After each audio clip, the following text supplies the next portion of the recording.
Keluhan mesin pincang dan juga tarikan berat ya. Ayo kita cek. Kocok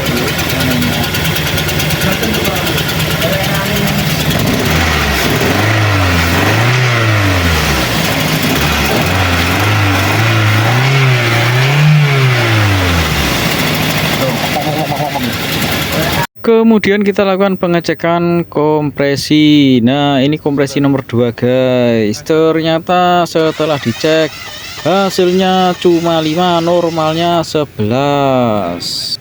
Untuk kompresi nomor 1 dan 4 hasilnya 11 guys, dan 2, 3 hasilnya cuma 5. Kemudian kita lakukan pemberian oli di area ruang bakar. Setelah kita tes lagi, untuk 2 dan 3 tetap 5, sedangkan 1 dan 4 jadi 15.